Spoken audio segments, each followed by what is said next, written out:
Zaman rayuwa shine gaskiya da rikon amana. In har kaga kai nasara a rayuwa to ka yi jira.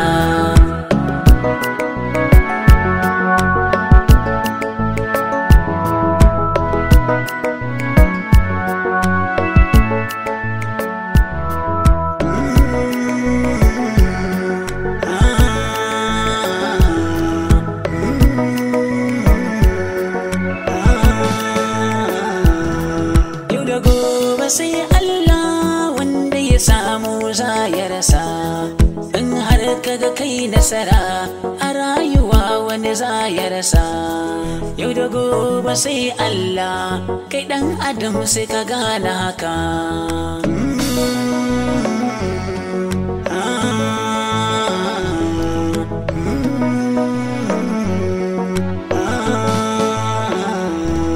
Allahu wani hikima ɗauke ma ni'ima, ga wani can kuma za ya daga.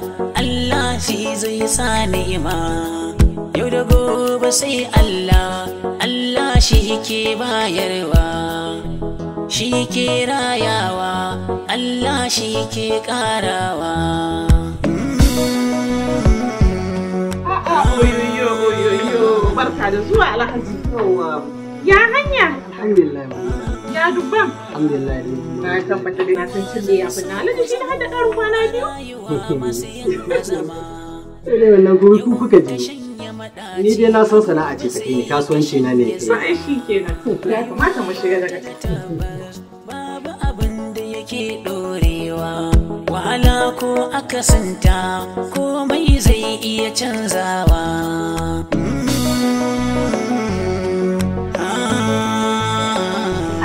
Don Allah kai sun yi Ki samu damuwa amarya, ai da wuri zan dawo. don Allah da gaske. Ki samu damuwa. Asa da fitowa Alhaji. Uwar gida, an fito?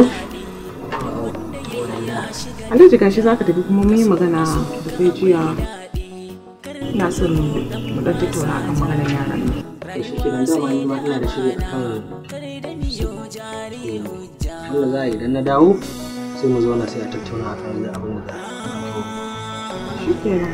To a dawo lafiya. Allah ya sa.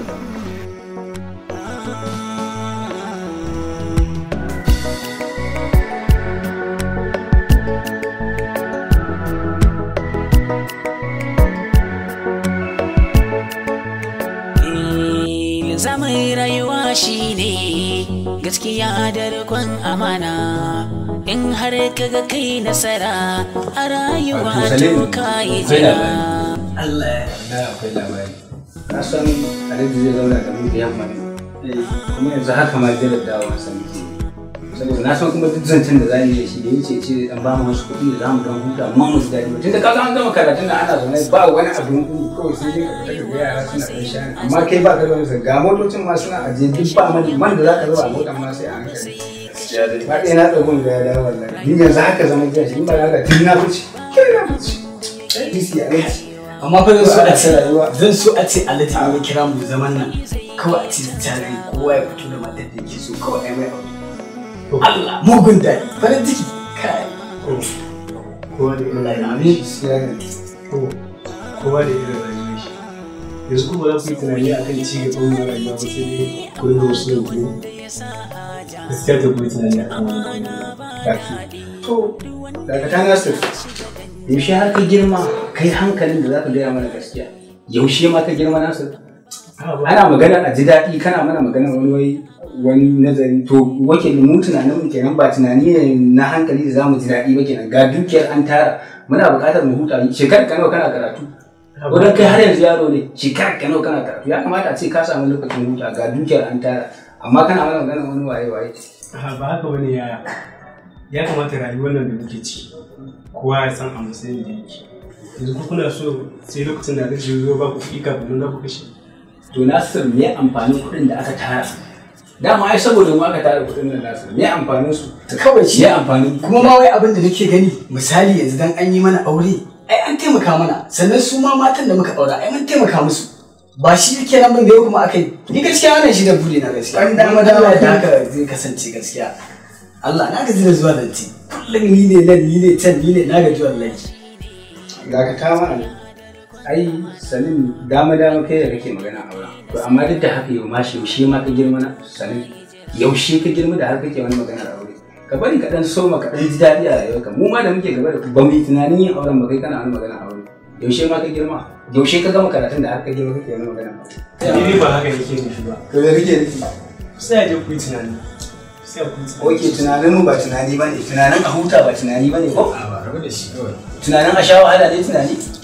Da Allah ka yi tunanin ka daban can. Har yanzu yaro da kai. To yanzu kana son aure. Shi ko jaji ba ka yi shi. Haka ne idan an yi maka auren nan ya kake tunanin rayuwarka za ta kasance gaba. Duk ture ta wannan ni faɗan alaji. To shi kenan dan na fahimta Salim yanzu idan alaji ya kai bukatar ka dama ta aure ne ni ko bukata ta hana ji daɗi a ban dukiyar da zan dan huta ka shiga cikin abokanka kai ma ka nuna kai ma dan waye shine ayi lissafi kama ka dan huta ba kana magana aure yaushe ma ka girma Salim wai isinan lalacewa ta ne wallahi zafi nake ji isinan na ga tabbas nake haɗu ko isinan ta lalace ne to ba ka da ko sisi ba dole ka ji zafi ba shine ka da ko zafi nake ba ka tabbas ba ko gumi nake to kai kake tuna AC ana magana kuɗi inda kuɗi a jikin ka yaushe to ni yanzu ba rashin kuɗin da yasa an zauna ba kai ka taɓa gani na a gida kamar yanzu to kai da yanzu haka ma kira na nake ran daga wannan kiran bai da wani muhimmanci don buƙatar kuɗi ce kuma ni ka ga yanzu haka ni ma jiran su nake ka gani ran daga ai magana da kuke ma da isi ce yanzu ina son ya shigo ne ma saboda dan a samu abin da ya roƙe su ne ba mu sun canji ko yanzu ko duk ba ku da shi amma kuma kuna so a laifin yanzu ba ku su shi kana ku dai tunani a kai tunanin ka kawai mu ba yara bane da Allah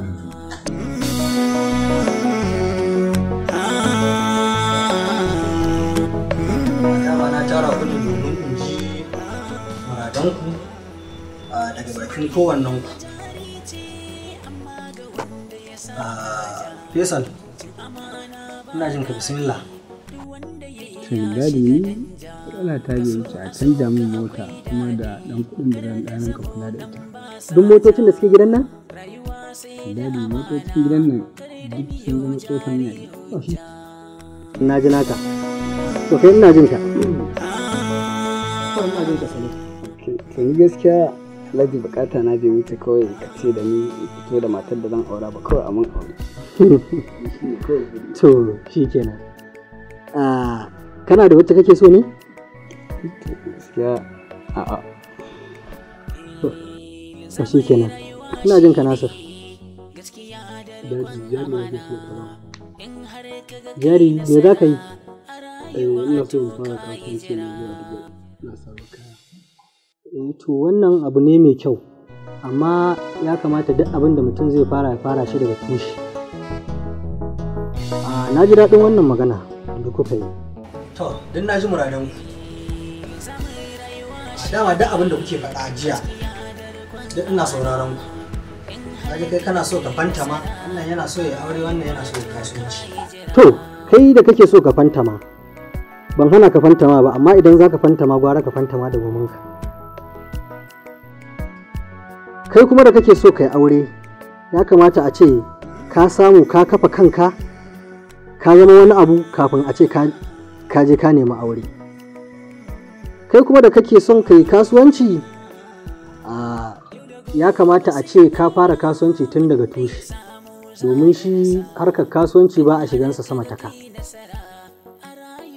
Alhamdulillah na ji daɗin wannan, amma ina da wani tsari da zan muku. Akwai abin da na yi ƙudurin zan baku domin kowa ya kafa kansa, kowa ya shiga duniya ya je samu sana'a, ya je kafa sana'arsa. Amma ba zan yi haka ba sai na ɗora ku akan wani linzami, domin shi yanayi idan aka ce an ba mutum jari ya tafi ya je zai yi kasuwanci, ba wai haka za a kyale shi ba, dole sai an sa masa wani ƙaimi, domin to ƙaimin da nake so in sa muku ku riƙe gaskiya, da tsoron Allah. Sa'an nan kuma duk bayan wani lokaci za ku dinga zuwa ina muku orientation, ina ɗora ku akan wani turba, ina muku nasiha da huɗubobi wanda za su taimaka wa rayuwarku. Amma kafin nan zan ba ku tarihin rayuwata domin ku ga irin gwagwarmayar da na sha.